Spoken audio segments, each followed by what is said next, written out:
The grandfather clock in the Harrington foyer struck midnight, and Scarlett Vance stood in her own kitchen like a stranger who had wandered into someone else's life. She had not turned on the lights. She did not need to. She had memorized every inch of this house, the 16 steps from the front door to the kitchen, the way the third floorboard creaked just past the landing, the faint smell of cedar and old money that clung to every wall. Her mother had chosen this house. Her grandfather had built it. And for 4 years, she had shared it with a man who now stood 2 floors above her, whispering to another woman in a voice Scarlett had not heard him use with her in over a year. She set her bag down on the kitchen island. Her hands were steady. That surprised her. She had imagined this moment not consciously, not deliberately, but the way you imagine a car crash before it happens, that half-second premonition that arrives too late to stop anything. She had imagined screaming. She had imagined throwing things. Instead, she was standing in the dark, holding a folded ultrasound image against her chest, listening to the ice maker hum. 16 weeks. She had just come from Dr. Annalise Webb's office at Savannah Memorial, where she had seen her daughter's heartbeat on a screen for the first time. 154 beats per minute, strong and steady. Scarlett had cried in the car on the way home, happy tears, she had told herself. Her husband did not know she was pregnant yet. She had wanted to tell him tonight, over dinner, with the candles she had already set on the dining table before she left for the appointment. The candles were still there, unlit. She had come home to a house full of lit candles she had not placed, music she had not chosen, and a closed bedroom door with light bleeding underneath it, and the low sound of Cole's voice saying something that made the woman upstairs laugh softly. Scarlett had stood in the hallway for exactly 6 seconds, long enough to understand everything. She reached into her coat pocket and unfolded the ultrasound image one more time, looked at it under the faint light from the window. Then she sat down at the kitchen table, the same table where her father had eaten breakfast every Sunday for 40 years, and she began to write. The pen moved across the paper, and with every word she wrote, something inside Scarlett Harrington that had been bending for a very long time finally went perfectly, terrifyingly still. Rosa Tran had worked in the Harrington house for 22 years, and in those 22 years, she had learned one unbreakable rule.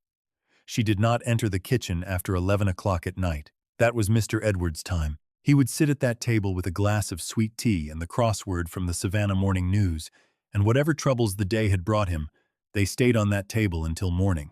Rosa had inherited the habit of respecting that kitchen the way you respect a church after hours. So when she came downstairs for her heart medication at 10 past midnight and saw the light under the kitchen door, her first thought was of Mr. Edward, and her second thought was that Mr. Edward had been in the hospital for 6 weeks and the light should not be on. She pushed the door open. Scarlett was sitting at the table in her coat, her purse still on her shoulder, writing on a single sheet of cream-colored stationery with the Harrington family crest at the top. She did not look up. She was writing quickly, but not frantically the way a person writes when they have already decided exactly what they need to say, and they are simply transferring it from the inside of their chest to the outside world. Rosa stood in the doorway. She looked at the table. She saw the open envelope, the folded paper inside it, the small, grainy black-and-white photograph tucked beneath the envelope's flap, the ultrasound. She pressed her hand over her mouth. Scarlett finished writing, folded the letter once, and slid it into the envelope without sealing it. She set it on the table, propped against the fruit bowl where it would be impossible to miss. Then she stood, smoothed her coat, picked up her purse, and finally looked at Rosa.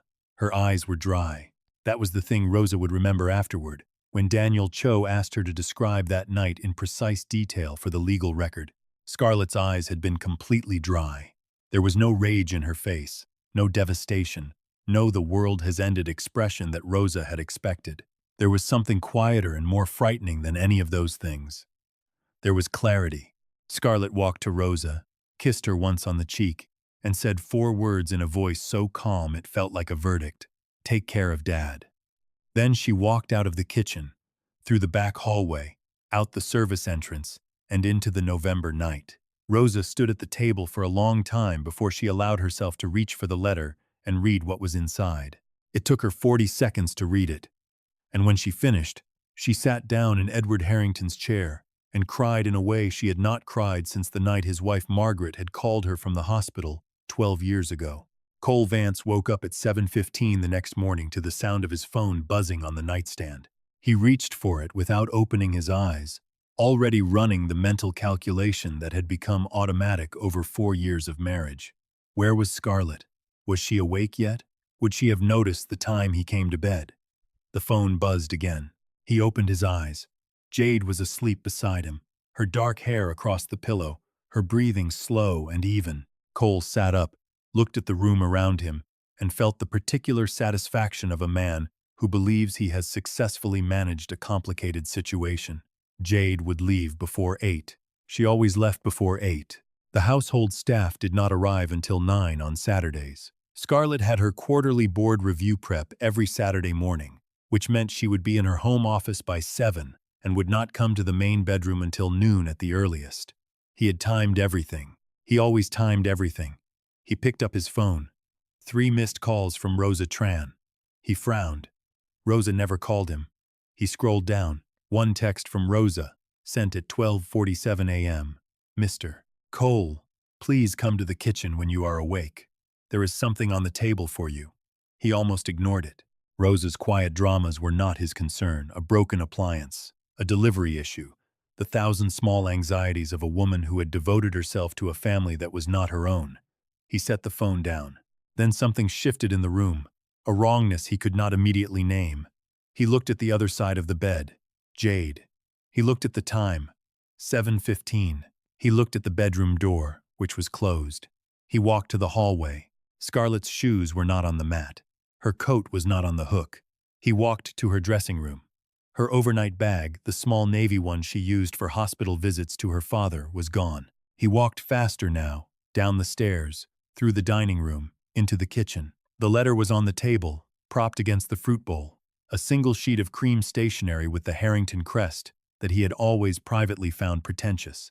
He opened it. He read it. The letter was 11 sentences long, and in those 11 sentences Scarlett had said everything she needed to say with a precision that felt lawyerly, final, and utterly devastating. She did not call him a liar. She did not call him a cheat. She simply stated facts, what she had heard, what she had seen, what she had decided, and what would happen next. The last line was the one that made his stomach drop. By the time you read this, Daniel already has everything he needs. Cole read that last line 3 times, and on the 3rd reading, he finally understood that he was not looking at a woman's heartbreak. He was looking at the opening move of something he had badly underestimated. The cabin sat at the end of a gravel road off Highway 70, 7 miles outside Asheville, North Carolina, surrounded by white pine trees, so tall they made the November sky look small. Scarlett had found it 18 months ago, not because she was planning to leave, she told herself then, but because she had always needed a place that was only hers. She had paid the first year's rent in cash, under her maiden name, Scarlett Harrington, from the account she had maintained at First National Bank since she was 19 years old, before Cole, before the marriage, before the joint finances that her husband had gradually made feel like a convenience. And then, slowly, like a dependency. The account had $47,000 in it. Enough. The cabin had 2 rooms, a wood stove, a porch that looked south toward the Black Mountains, and a landline telephone that she had specifically requested because the cell signal in the hollow was unreliable.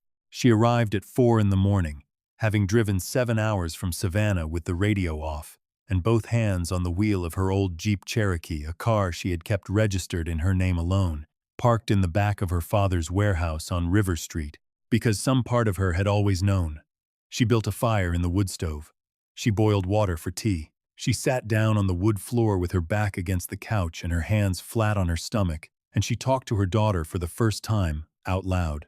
She told her that they were going to be fine. She told her that her grandfather was a strong man who had survived things harder than this, and that she had inherited his stubbornness in full. She told her that she was 16 weeks and 4 days old and she already had a heartbeat like a drum, and that was all any Harrington woman had ever needed. Then Scarlett set her mug down, reached into her bag, and pulled out a MacBook Air she had purchased 2 weeks ago from the Best Buy on Abercorn Street, paid for in cash, not connected to any account Cole could trace.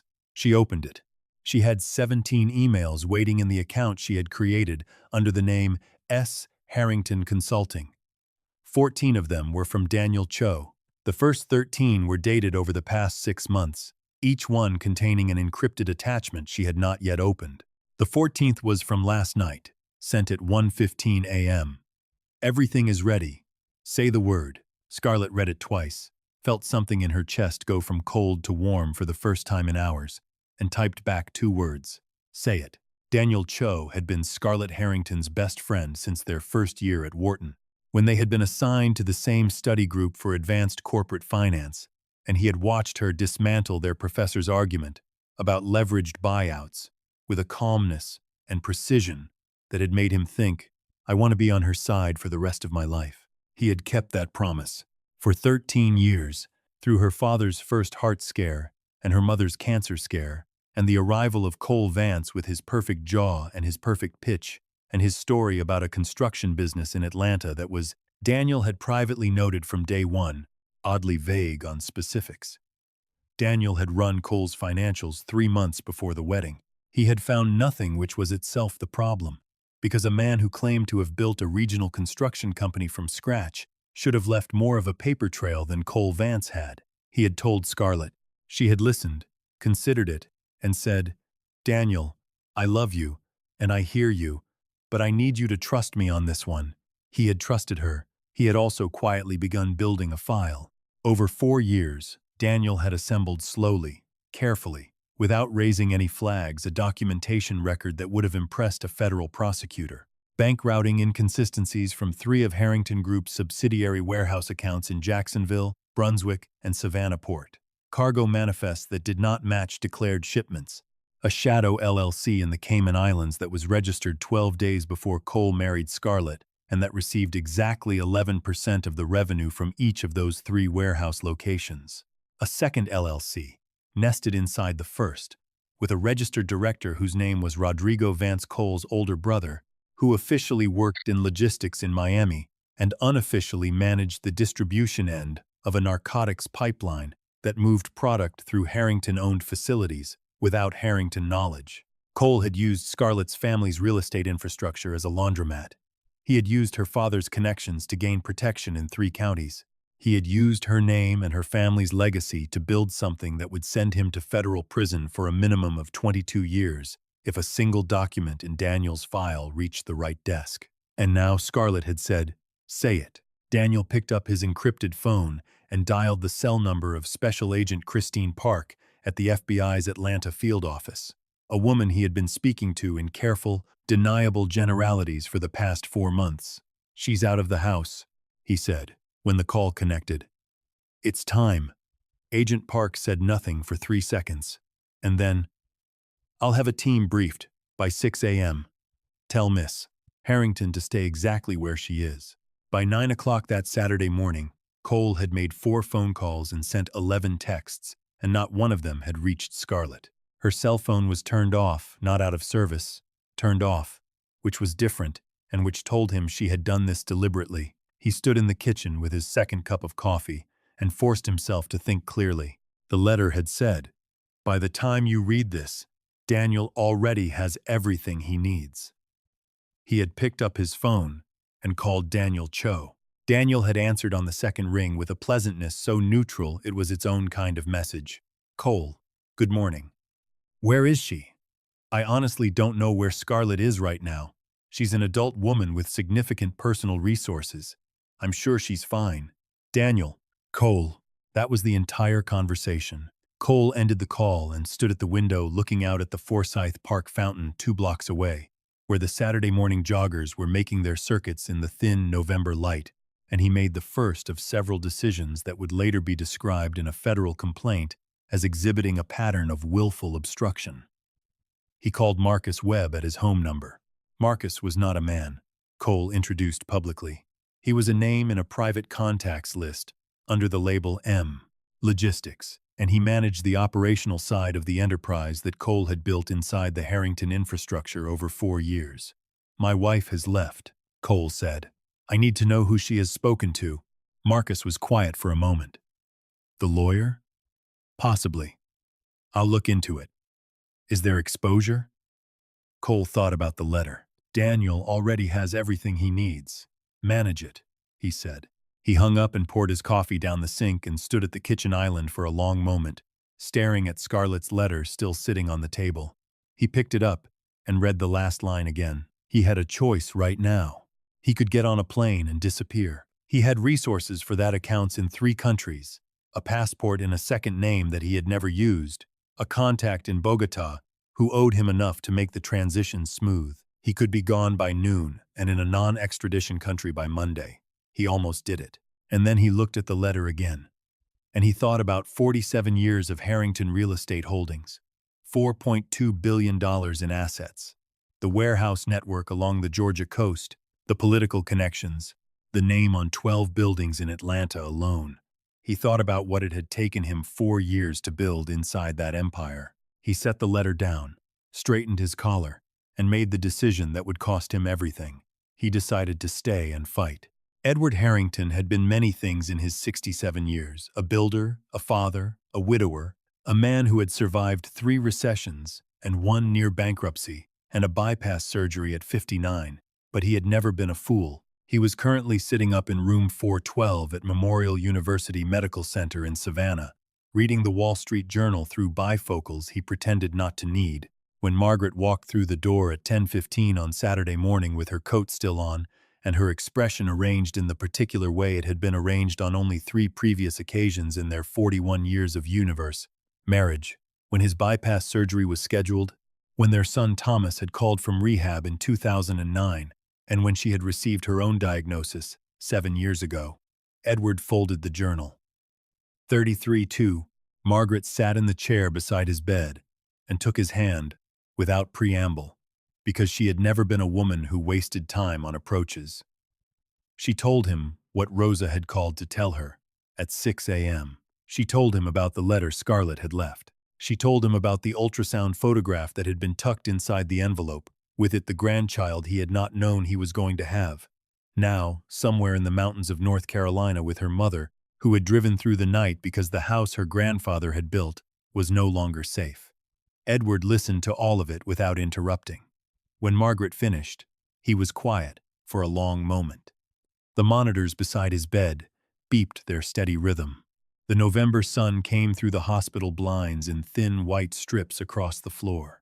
"The warehouses," he said finally. "Not a question." Margaret nodded. "Daniel suspected for almost a year. He wanted to be certain before he came to us." Edward closed his eyes. He had liked Cole. He had trusted Cole, not the blind, indiscriminate trust of a doting father, but the specific, earned trust of a businessman who had watched another man work and had judged him capable. He had opened his network to Cole. He had made introductions that had taken him 30 years to earn. He had given Cole the keys to rooms that very few people in the southeastern United States were permitted to enter, because Cole had seemed like exactly the kind of disciplined, ambitious son-in-law who would protect what the Harrington name meant. "I want Daniel Cho here by noon," Edward said, opening his eyes. "I want the family attorney, and I want the copies of every original contract I signed with Cole Vance in the past 4 years. Edward." He paused. "He used my infrastructure." "Yes." "He used my daughter." "Yes." Edward Harrington reached for the call button beside his bed, pressed it once, and then picked up the Wall Street Journal again and set it precisely on the bedside table. "Then we are going to use the law," he said, in the voice he had last used in 1987, when he had told 3 county commissioners exactly what was going to happen to their careers if they voted against his zoning application, "and we are going to take back every single thing he touched." The first thing Scarlett did in Asheville was sleep. She slept for 11 hours straight, which her body had apparently decided was non-negotiable, and when she woke up at 3 in the afternoon to the sound of wind in the white pines and the wood stove clicking as it cooled, she lay still for a long moment and waited for the grief to arrive. It arrived, but it was quieter than she expected, less like drowning and more like standing in cold water, uncomfortable, but manageable, as long as she kept moving. She showered. She ate the oatmeal she had packed in her overnight bag, made on the small camp stove on the cabin's back porch, and stood looking at the mountains while she ate it. Blue Ridge, November. The last of the hardwood color hanging on in patches of orange and rust between the bare gray branches. It was beautiful in the way that things are beautiful when you have just survived something, and the world has not yet quite caught up to the fact of your survival. She went back inside and opened the MacBook. She had spent 6 months building a second life in the margins of her first one, and now the margin was where she lived. The business plan was already written. She had written it in stolen hours in the Harrington Group boardroom, in coffee shops on Broughton Street, on a legal pad during her father's chemotherapy appointments when she had needed something to hold on to. Harrington Women's Foundation, a nonprofit providing legal aid, transitional housing, and workforce re-entry support for women leaving domestic abuse situations in the Carolinas and Georgia. She had not named the abuse she was living. It was not the kind that left marks, but she had known, and the knowing had made the plan feel both necessary and urgent. She had $200,000 set aside from her personal trust, the one her grandfather had established in her name alone when she turned 18, the one no marital agreement could touch. She had a tax attorney in Charlotte who had filed the nonprofit's Articles of Incorporation 3 weeks ago. She had a board of 3 women she had known for years, her college roommate who ran a women's shelter in Durham, a judge in Buncombe County she had met at a fundraiser, and a former Harrington Group executive who had been quietly relieved when she called with an offer of a new mission. The office space she had signed for on Lexington Avenue in downtown Asheville would be available December 1st. She had 7 weeks. She pulled up the founding document on the MacBook, put her hand flat on the table the way her father always did when he was about to make a decision he would not walk back from, and wrote the first line of the mission statement in her own name. Scarlett Harrington, founder. Special Agent Christine Park drove a gray Toyota Camry and wore blazers from a J. Crew sale rack, and had put 41 people in federal prison over a 17-year career, with a conviction rate that the Atlanta field office bragged about at interagency meetings. She was not a dramatic person. She did not enjoy drama. She enjoyed evidence, clean documentation, and grand jury indictments that held together like furniture. So when Daniel Cho had come to her with his first envelope of documents 4 months ago, she had not told him he was watching too many movies. She had looked at the routing numbers, the cargo manifests, the shadow LLCs, and the name Rodrigo Vance, and she had said, "Give me 60 days to verify, and do not touch anything." He had given her 90, which she appreciated.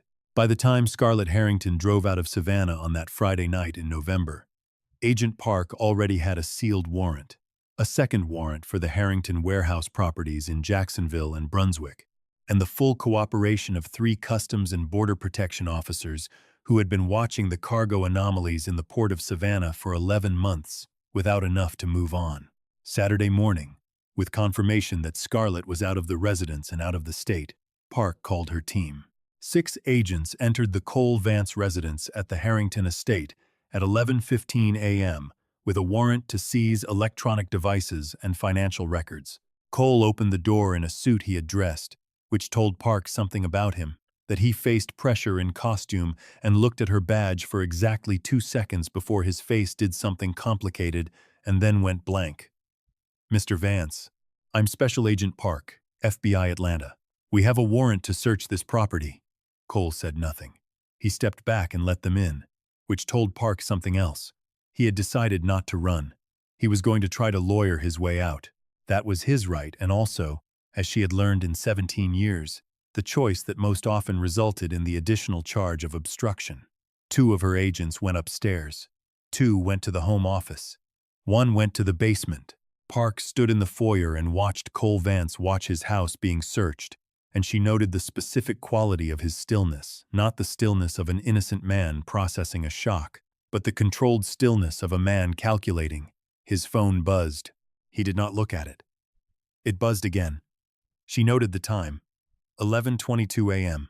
What Cole Vance did not know, as he stood in that foyer performing his version of calm, was that at 11:19 a.m., 3 miles away, 2 more agents had arrived at the Harrington Group's port operations office and taken Marcus Webb into custody without incident. Jade Monroe found out about the FBI from Instagram. She was in her apartment in the Buckhead neighborhood of Atlanta, the one Cole paid for, in the building Cole's LLC owned, On the floor Cole had personally chosen because it was high enough to impress visiting clients when a notification appeared on her phone from a gossip account. She followed that aggregated Atlanta society news with the breathless enthusiasm of a tabloid. Breaking. FBI raids Savannah estate of real estate power player Cole Vance, husband of Harrington Group heiress. Sources confirm multiple warrants. Jade sat with her coffee and read the post 3 times. She was 25 years old and she was not, regardless of what anyone said about her, stupid. She had known Cole was married.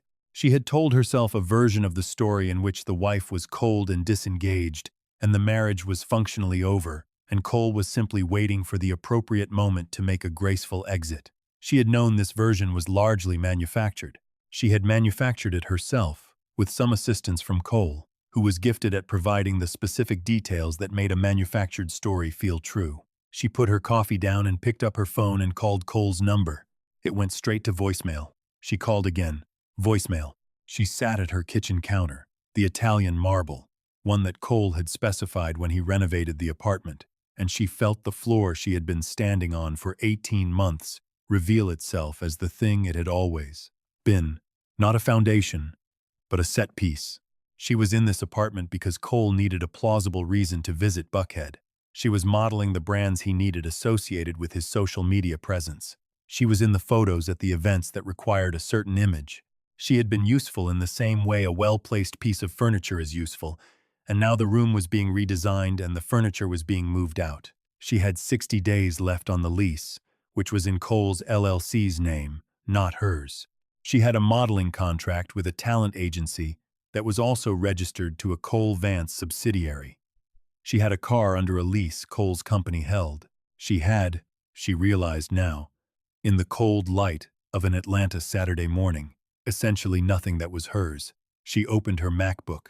She searched her own name alongside Cole Vance's. The results were not kind.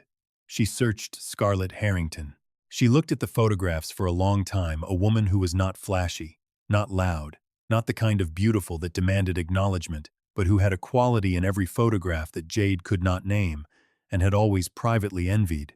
The quality of belonging exactly where she stood. Jade closed the MacBook, and for the first time in 18 months, she thought about what she actually wanted, as opposed to what she had been placed here to want. On the Monday morning after the FBI search, Daniel Cho called an emergency meeting of the Harrington Group Board of Directors at 9 a.m. in the 42nd floor conference room of Harrington Tower in Midtown Atlanta. He had spent 48 hours on almost no sleep doing the thing he was better at than almost anyone, constructing an airtight corporate governance argument in real time under pressure. The table held 9 people. Edward Harrington was not there, he was still in the hospital, but he had signed a limited power of attorney document on Sunday afternoon that Daniel had driven to Savannah personally to have witnessed and notarized.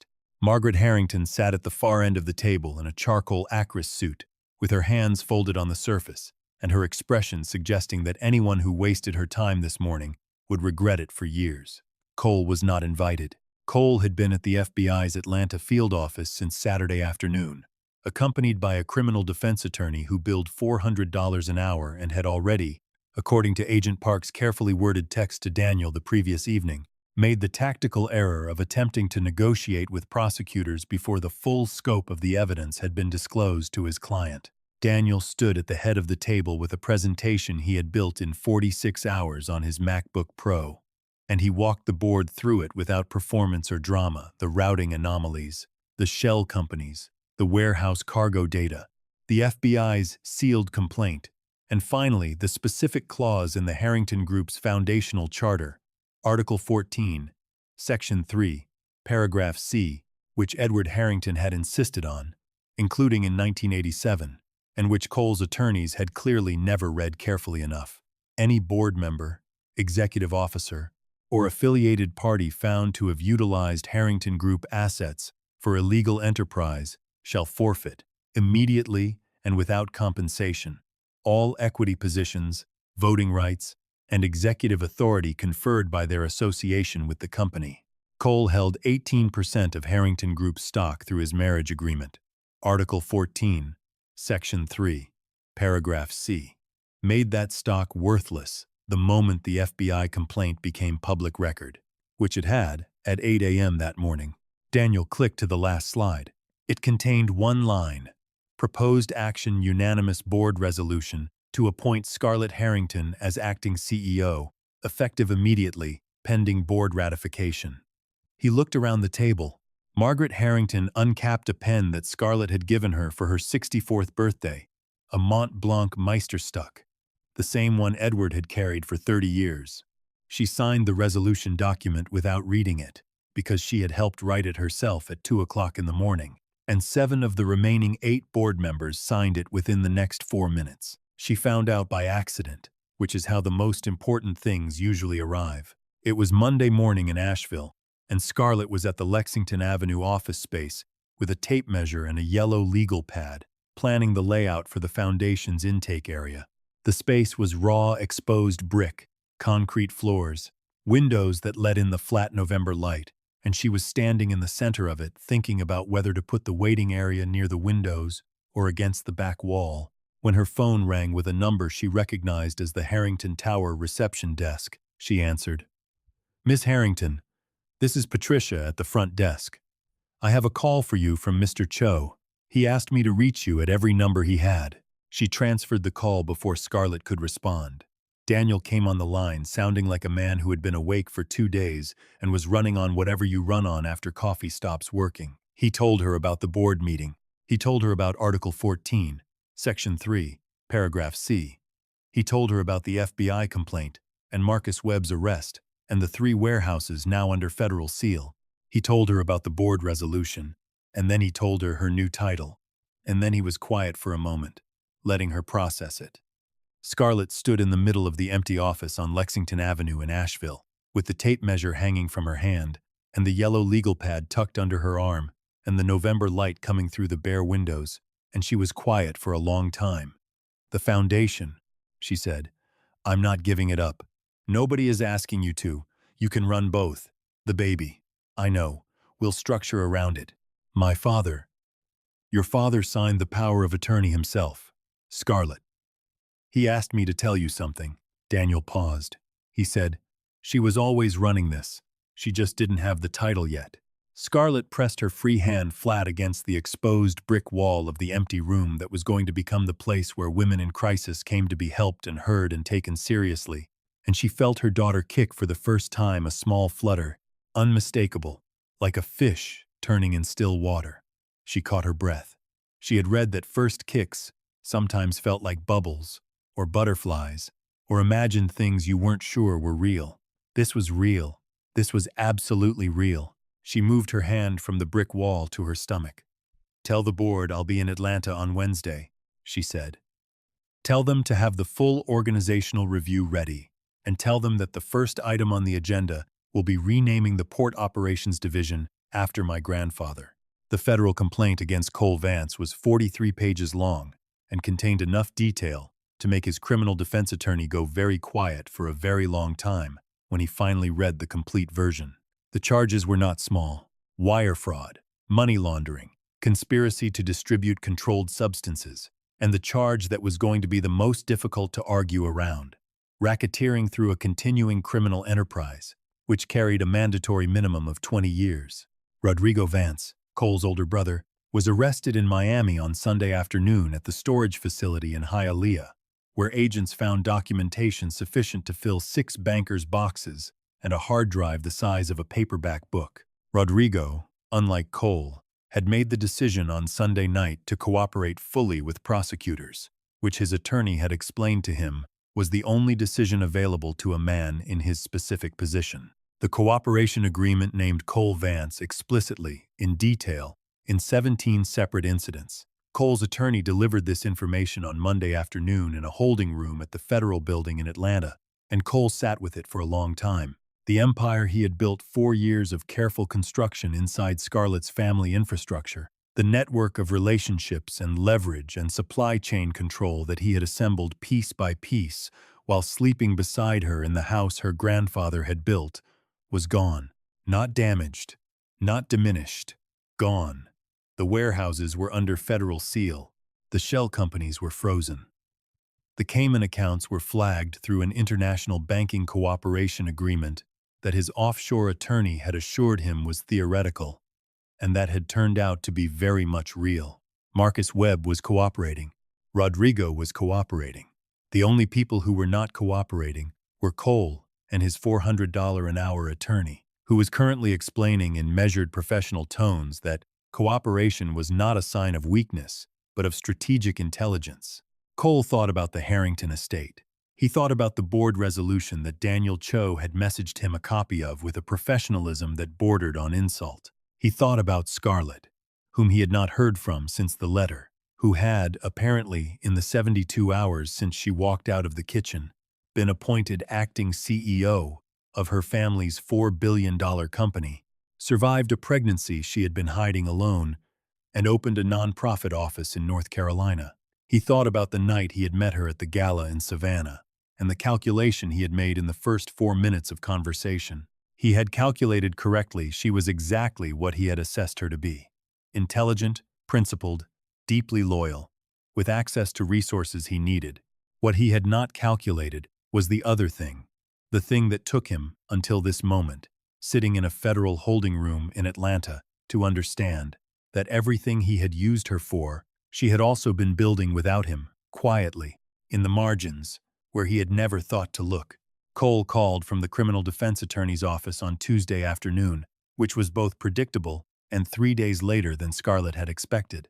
She was in the Asheville cabin, sitting at the kitchen table with a bowl of tomato soup and her laptop, reviewing the foundation's first budget projection when the call came through on her personal cell. She answered because Daniel had told her it was coming and had advised her not to refuse it. There was value, he said, in letting Cole believe he still had access to her.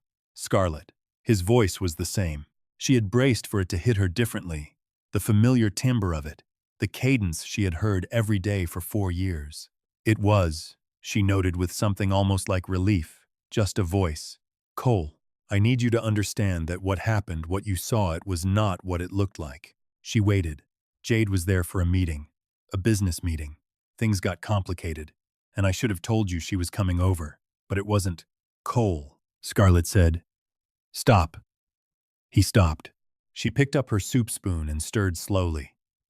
I'm going to tell you what I am willing to discuss with you. The divorce settlement. The formal relinquishment of your equity positions in Harrington Group, which you should know are now legally worthless under Article 14 of our foundational charter, and the non-disparagement terms that my attorneys have drafted. Those are the things I will discuss, not what it looked like. Silence. I know about the warehouses, she said. I know about Rodrigo. I know about the Cayman accounts. I know about M. Logistics. More silence. What I want you to understand, Cole, is that I am not calling the federal prosecutors to give a statement against you. Not because I am protecting you, because it is not necessary. They have everything they need. The only question left is what you do with the time between now and when this is resolved, and whether you waste any more of it trying to explain Jade Monroe to me. She heard him breathe. She heard him recalibrate. The divorce settlement, he said finally. My attorney says you're asking for full ownership of the Georgia Street property. Yes, that was a joint acquisition. I provided 40% of the down payment from my personal trust. The remainder was financed through a Harrington Group subsidiary. Under the forfeiture clauses now in effect, your contribution reverts. So yes, the Georgia Street property is mine. Another silence. Longer this time. Scarlett, he said, and his voice had dropped into something she had not heard from him in years. Not Cole the operator, not Cole the strategist, but something raw underneath. I know I ruined this. I know what I had. I know you do, she said, and hung up. She wore the navy Armani suit that had been her mother's, taken in at the waist, let out at the shoulders, because Scarlett had the Harrington build, and Margaret had always been slighter. She wore her grandfather's watch, the Rolex Datejust he had bought himself, the day he closed his first commercial development deal in 1971, which her grandmother had kept in a velvet box for 40 years, and which Edward had placed on Scarlett's wrist the day she graduated from Wharton, with a note that read, "Now you know enough to fill this." She carried the Harrington Group's 42-year-old leather portfolio case, which lived on a shelf in the Savannah study, and which no one had suggested she bring. She had simply taken it because it belonged on that table and she was the one going to that table. Patricia, at the front desk of Harrington Tower, said, "Good morning, Miss Harrington," in a voice that contained 40 years of corporate navigation and absolutely nothing of surprise. The elevator to the 42nd floor took 31 seconds. Scarlett counted them. The conference room was full 9 board members, 4 senior executives, 2 attorneys, and Daniel Cho standing at the end of the table with an expression that was trying to be neutral and not fully managing it. She set the portfolio on the table. She sat down at the head of it. She was 24 weeks pregnant, and it showed now, the navy suit tailored to accommodate it, and she did not mention it, and no one at the table mentioned it, because in this room the relevant information was not her body but her name, and everyone present understood what that name meant. She opened the portfolio. She did not use a presentation. She spoke from the document inside the organizational review she had asked for, which she had read in its entirety on the drive down from Asheville, making notes in the margins in her grandfather's habit of red pen.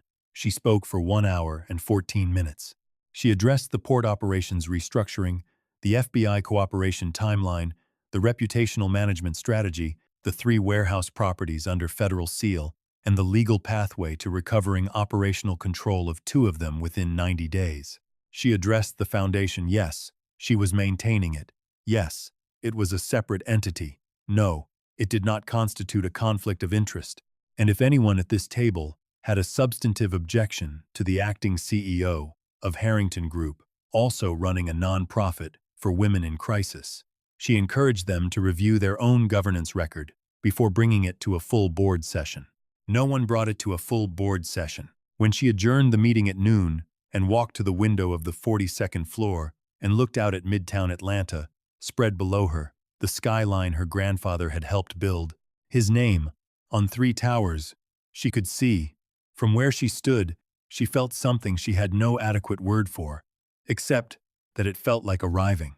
Rosa Tran had given her statement to the FBI on Monday morning, at Daniel's instruction, in a conference room at a law office on Bull Street in Savannah, with an attorney present and a box of tissues she did not use. She told them about that Friday night in precise, chronological order: the kitchen light, the letter, the ultrasound photograph, what Scarlett had said, where Scarlett had gone. She answered every question directly. She did not editorialize. When they were done, she asked if she was free to go, and they said yes. And she walked out of the building and sat in her car for 15 minutes, and then drove to Memorial University Medical Center and took the elevator to room 412. Edward was awake, reading something on the iPad Margaret had brought him. He looked up when Rosa came in and immediately knew, from the expression she wore, that she had something to say and had been holding it for several days. Rosa sat in the chair beside the bed. She told him what she had not included in her official statement, not because it was illegal, but because it was private, and it belonged to him, not to an FBI case file. She told him that in the weeks before that Friday night, she had noticed things about Scarlett that she had not known how to name at the time. The way Scarlett would come down to the kitchen very late and sit at the table, Edward's table, in the dark, without turning on a light. The way she had started keeping a bag packed in the back of the hall closet, the small navy one, always the same items. The prenatal vitamins she had not yet told anyone she was taking, a copy of her original birth certificate and her passport, the notebook she wrote in when she thought no one was watching. The way Scarlett had, in the 3 months before she left, quietly but systematically removed every personal photograph from the common areas of the house, not dramatically, not all at once, but one here and one there, like a woman who was already leaving the frame of a picture she did not want to be in anymore. Rosa said, "She was not running away, Mr. Edward. She was walking out. There is a difference, and I think you need to know that she knew exactly what she was doing." Edward was quiet for a long time. Outside the window, the Savannah marsh spread out in its November flatness, the cordgrass bleached to gold. "She is so much like Margaret," he said finally. "In 1982, Margaret found out I had made a business deal that I should have told her about, and had not. She did not yell at me. She simply presented me with a fully drafted alternative she had been preparing for 3 months." He paused. "I have been underestimating Harrington women my entire life. and I keep being surprised when they demonstrate exactly who they are. The letter arrived at Scarlett's foundation office on Lexington Avenue in Asheville, not emailed, not delivered through attorneys, but mailed by hand in a plain white envelope with a return address in Buckhead, Atlanta, written in handwriting that was careful and slightly uncertain, as if the writer had rewritten the address more than once. Scarlett's assistant, a 29-year-old named Brianna who had come to the foundation after leaving a difficult marriage in Charlotte and who had been with the organization for 3 weeks, brought it in with the rest of the day's mail on a Thursday morning in December, 6 weeks after the cabin and the board meeting and the phone call from Cole. Scarlett recognized the Atlanta address before she recognized the name below it. She opened it at her desk. It was 2 pages, handwritten on notepaper. Jade Monroe. The letter was not an apology. Not exactly, but it was the kind of apology that had been thought through carefully enough to have moved past the performance of regret and into something more honest and therefore more useful. Jade described what she knew and when she had known it.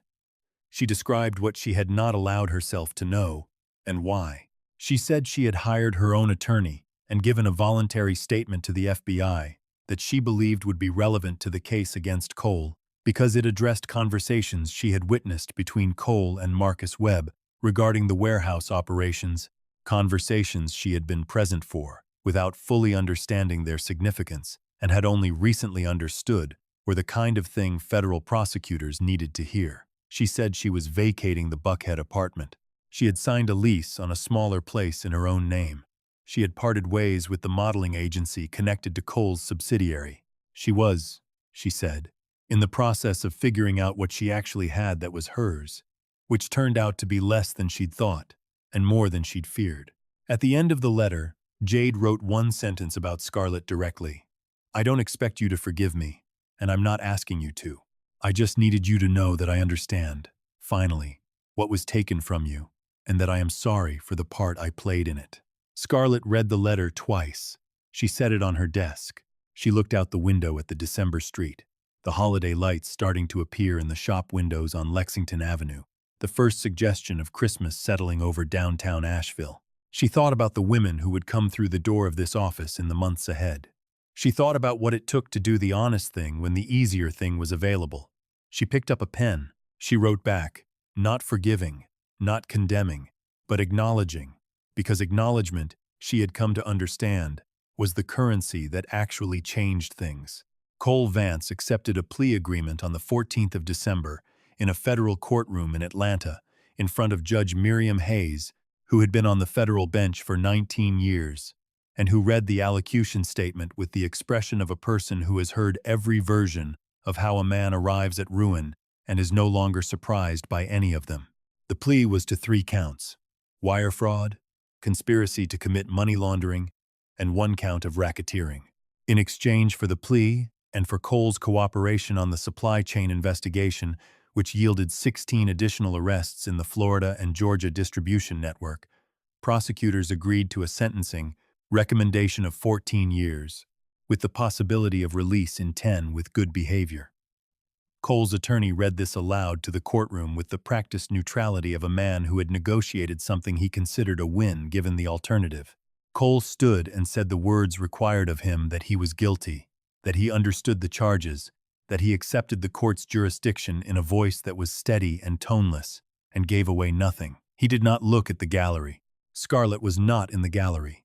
She had been offered the opportunity to give a victim impact statement and had declined, through Daniel, on the grounds that she had already said everything she needed to say. She was in Asheville that morning. She was at the foundation office on Lexington Avenue, in a meeting with the Buncombe County Domestic Violence Coalition about a referral partnership, seated at the table she had ordered from a furniture maker in Black Mountain and which had arrived the previous week. Solid cherry wood, built to last, her name on the invoice. Her phone was in her coat pocket. She felt it vibrate twice during the meeting, Daniel's number, and she left it there. The meeting ended at noon. She walked out onto Lexington Avenue into the December air, pulled the coat around her 7-month belly, and looked up at the sky, which was the specific gray-white of a day that might snow before evening. She checked her phone. Daniel's texts were brief. Guilty on 3 counts. 14 years recommendation. It's done.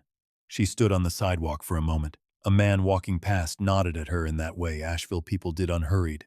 Genuine, she nodded back. She went to the coffee shop next door and ordered a decaf and a slice of the ginger cake they made on Tuesdays, and she sat at the window table and ate the cake slowly and watched the December street, and she let herself feel, not triumph, not grief, not relief exactly, but the particular quiet that arrives when you have been carrying a weight for a very long time and you finally set it down and your hands are free. He was not supposed to be in Asheville. The terms of his bail pending formal sentencing required him to remain within the Northern District of Georgia, and traveling to North Carolina required a judge's permission that his attorney had applied for and received on the grounds of a family obligation that was not entirely fabricated.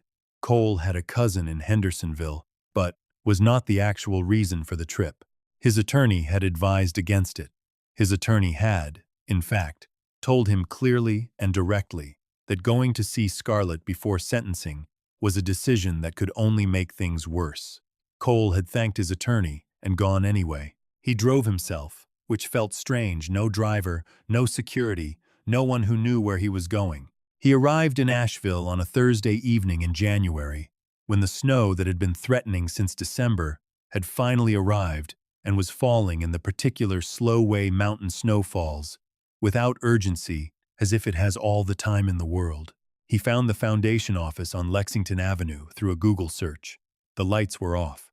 He sat in his car for a moment. He had the cabin address, too, from a private investigator he had hired for 3 days, and then told to stop. Not because finding Scarlett was difficult, but because the closer he got to the information, the more clearly he understood that finding her was not the same as having the right to go there. He went anyway. The gravel road, the white pines, the cabin with the light on in the front window and smoke coming from the chimney. He knocked. Rosa opened the door.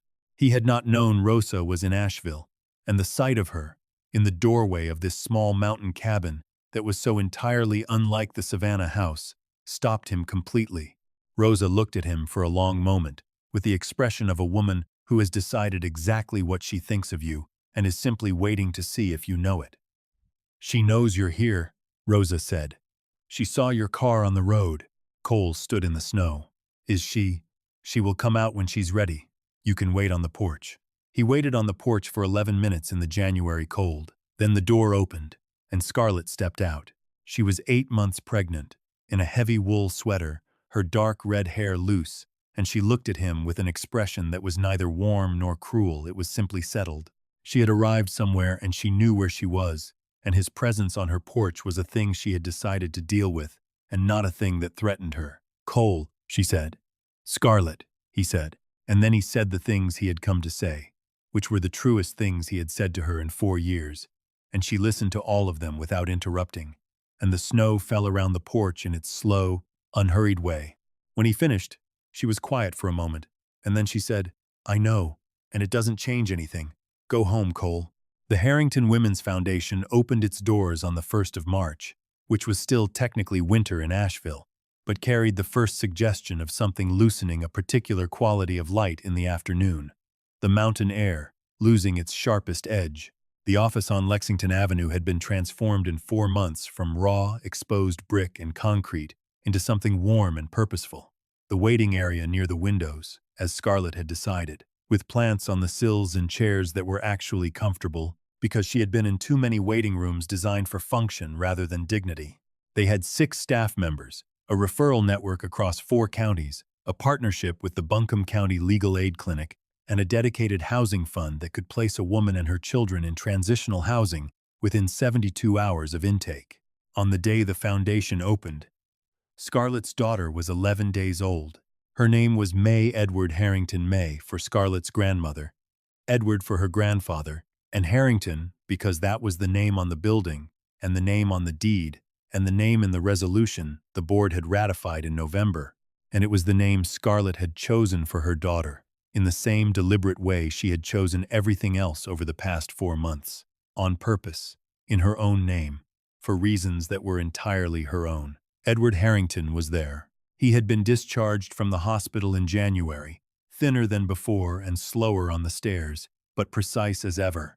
with the Wall Street Journal folded under his arm and the Rolex on his wrist that he had worn every day for 50 years until he placed it on Scarlett's wrist the day she graduated and had never replaced. Because as he told Rosa, he did not need a watch anymore. He knew exactly what time it was. He sat in the front row of the small opening ceremony, just family, staff, and the coalition partners, and he held his granddaughter for the first time, and the expression on his face was not available for public description. Margaret stood beside him and took photographs on her phone with the focused determination of a woman archiving something important. Daniel was there, in a suit that still somehow looked like he had slept in it, holding a coffee from the place next door. Rosa was there, standing in the kitchen area she had helped set up, looking at the room with the proprietary tenderness of a woman who has given her life to a family and is at peace with that decision. The first client walked through the door at 9:15 a.m., before the ribbon had been cut, which was exactly as it should be, the work before the ceremony. Always. Because the ceremony was for the record and the work was the point. Scarlett met her at the door. She shook her hand. She said, "You're in the right place. Come in." She meant it. 6 months ago, she had stood in a kitchen in the dark and written a letter and walked out into the night, and she had thought that was the end of something. It was not the end. It was the first sentence of everything that came after, and she had written it herself, in her own hand, in her own name, and it held.